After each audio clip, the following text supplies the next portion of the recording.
Bon, alors on est en avril 2026 et je pense qu'on peut dire que le contexte actuel offre un terrain d'observation assez fascinant pour quiconque s'intéresse un minimum à la macroéconomie. Ah oui, le mot est faible. Oui, voilà, fascinant, mais aussi très complexe. Parce que la région du Moyen-Orient et de l'Afrique du Nord, la région MENA, elle traverse en ce moment une zone de très très forte turbulence. Des turbulences historiques même. Exactement.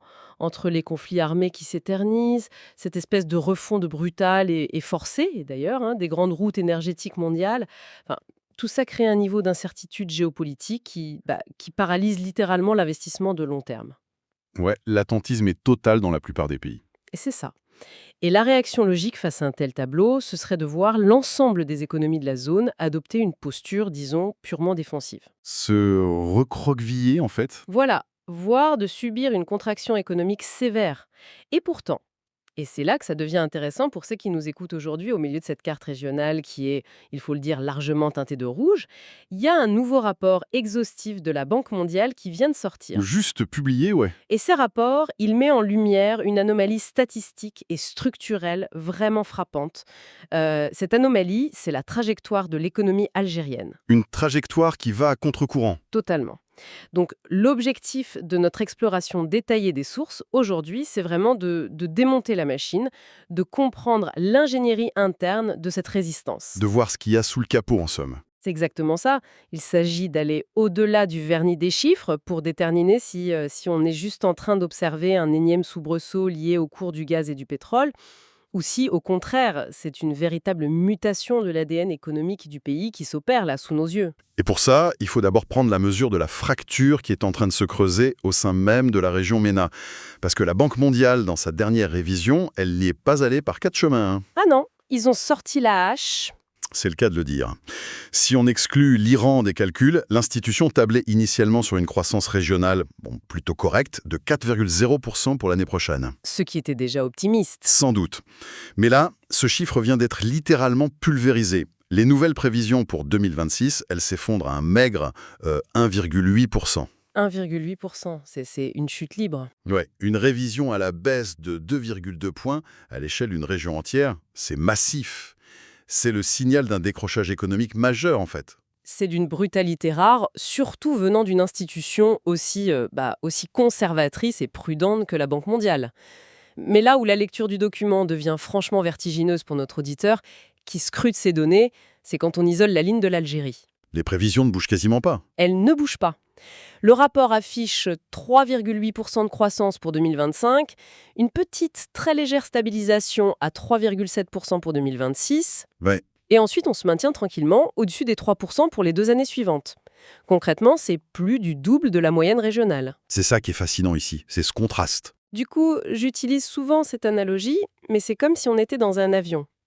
Toute la région traverse une zone de turbulence extrême, les masques à oxygène tombent, et l'Algérie, elle, a trouvé une espèce de courant de gire, un jet stream, parfaitement stable au-dessus de la tempête. C'est une excellente image. Mais du coup, la première question d'un analyste face à ça, c'est le décalage temporel. Est-ce que, est-ce que l'Algérie ne bénéficierait pas simplement d'un effet retardataire? Vous voulez dire avec d'anciens contrats? Oui, des contrats gaziers de long terme qui masqueraient temporairement la crise. Alors, ça c'est l'hypothèse la plus intuitive, évidemment. Bah oui, Historiquement, c'est d'ailleurs le modèle type des économies rentières. Le cours baisse, mais les contrats longs lissent le choc sur 1 ou 2 ans. voilà. Là, le rapport réfute formellement cette idée de décalage ils utilisent le terme de poussée éphémère. Donc c'est pas juste un coup de chance conjoncturel. Non, pas du tout. La sémantique des rédacteurs de la Banque mondiale insiste lourdement sur la nature endogène de cette performance. Endogène, donc, qui vient de l'intérieur. Exactement.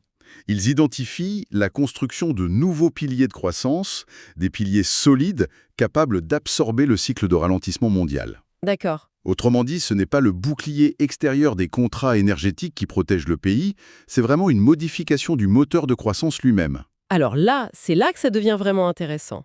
Ouvrons un peu le capot de ce fameux moteur. Parce que quand on regarde les données sectorielles dans les sources, ça révèle une dynamique totalement contre-intuitive. Complètement. On a toujours analysé cette économie à travers le prisme exclusif du baril de brut. Si on filait la métaphore d'une holding géante, le secteur des hydrocarbures, c'est la filiale historique. celle qui ramène tout le cash. C'est ça. Celle qui génère 90% des profits et qui vient masquer, avec un gros chèque, les pertes de toutes les autres branches. Or, les chiffres montrent que cette filiale historique est en plein recul. Eh oui. Le secteur des hydrocarbures s'est contracté de 2,0%. C'est fou, c'est comme découvrir qu'un célèbre guitariste de rock, en fait, il gagne sa vie en composant des symphonies classiques en secret. C'est une belle façon de le formuler. Et le plus fou, c'est que, malgré cette contraction d'un secteur censé être vital, viscéral même, La croissance globale s'est accélérée. exactement, elle a atteint 4,1% au premier semestre de 2025. Donc, si le pétrole baisse, d'où vient la croissance? De la mécanique de compensation, qui est impressionnante. Le rapport montre que l'activité dite hors hydrocarbures a fait un bond de 5,4%. 5,4%. Ouais, c'est un taux de croissance digne des économies émergentes asiatiques des années 2000. Et ça suffit non seulement à effacer le recul pétrolier, mais à tirer l'ensemble du PIB national vers le haut. Il faut vraiment s'arrêter un instant sur ce chiffre. 5,4% hors hydrocarbures. Dans un contexte mondial où la demande stagne partout, où les chaînes d'approvisionnement sont sous tension, d'où provient cette création de valeur pure? Quels sont les secteurs qui ont les épaules assez larges pour tirer la locomotive? La réponse, on la trouve dans l'indicateur le plus scruté par les macroéconomistes quand on étudie ce genre de dossier. La formation brute de capital fixe. L'investissement, en gros. L'investissement pur et dur, oui. Il a bondi de 13,2%. Et pour construire des infrastructures, acheter des machines-outils, étendre des capacités industrielles. D'accord, donc du solide. Du très solide. Derrière ce chiffre massif, on trouve une répartition multisectorielle. L'industrie hors hydrocarbures affiche 4,2% de croissance. Le secteur des services, qui est souvent le parent pauvre dans les pays très centralisés, croît de 4,3%. Et l'agriculture? C'est la véritable locomotive de ce premier semestre, avec une flambée de 5,3%. Alors, sur l'agriculture, je me permets quand même d'émettre une petite réserve pour ceux qui nous écoutent et qui aiment le détail. Allez-y. Les sources de la Banque mondiale soulignent explicitement que cette performance agricole est grandement liée à des conditions climatiques exceptionnellement favorables. La pluviométrie. Voilà, des précipitations très abondantes, surtout dans l'est du pays. Mais bon, baser une stratégie de diversification sur la clémence de la météo, surtout avec l'accélération du stress hydrique en Afrique du Nord, c'est un pari extrêmement risqué. C'est sûr. Est-ce qu'on n'est pas en train de confondre une très bonne récolte ponctuelle avec une mutation structurelle? C'est une objection tout à fait valide. La pluie a indéniablement joué le rôle de catalyseur. Mais, et c'est un grand mais, une simple pluie, sans les infrastructures de stockage derrière, sans les réseaux d'irrigation qui ont été récemment modernisés. Oui, il faut pouvoir la capter, cette eau. Exactement.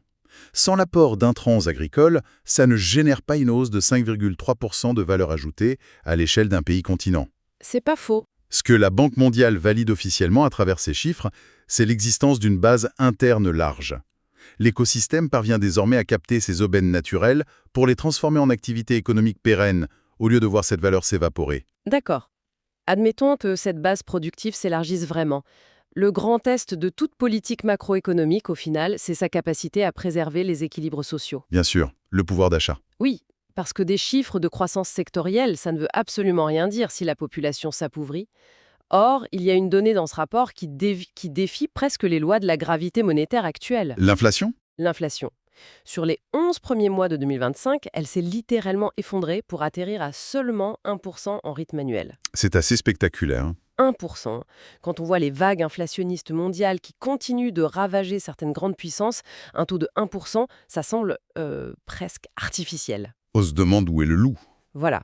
Le premier réflexe, c'est de se dire, OK, combien coûte cette désinflation? Est-ce que c'est juste le résultat d'un contrôle des prix brutal et de subventions étatiques massives qui viennent siphonner le budget public? C'est le soupçon habituel et c'est légitime. Mais le mécanisme identifié dans le rapport repose sur deux leviers beaucoup plus rationnels d'un point de vue monétaire. Lesquels? Le premier, il est direct et il rejoint ce qu'on disait. La hausse de la production agricole locale a provoqué un choc d'offres positif. Plus de nourriture disponible, donc les prix baissent. C'est ça. Une abondance de denrées sur le marché interne fait mécaniquement chuter les prix de l'alimentation. Et il faut savoir que l'alimentation, c'est le principal moteur de l'inflation dans les économies émergentes. Et le deuxième levier? C'est l'ingénierie de change. La Banque centrale a maintenu une stabilité extrêmement rigoureuse du taux de change officiel du dinar. D'accord. Dans une économie qui importe encore beaucoup de biens intermédiaires pour son industrie, un dinar stable agit comme un pare-feu absolu contre l'inflation importée. Donc, si je résume, c'est une combinaison de surproduction locale ciblée sur l'alimentaire et d'un ancrage monétaire fort. C'est exactement ça. Mais attendez, cet ancrage monétaire, avoir une monnaie forte ou stable, ça a souvent pour effet secondaire de paralyser le marché de l'emploi, non? Parce que ça nuit à la compétitivité prix des exportations. Théoriquement, oui. Or, le rapport indique que le chômage est tombé à 9,7% fin 2024. Avec 4500 emplois nets créés, oui. C'est énorme. Surtout que la dernière fois que le chiffre officiel du chômage avait été scruté, c'était en mai 2019, et il frôlait les 11,5%. On a donc une baisse simultanée de l'inflation et du chômage. Ce qui contredit complètement la fameuse courbe de Phillips en économie. Complètement.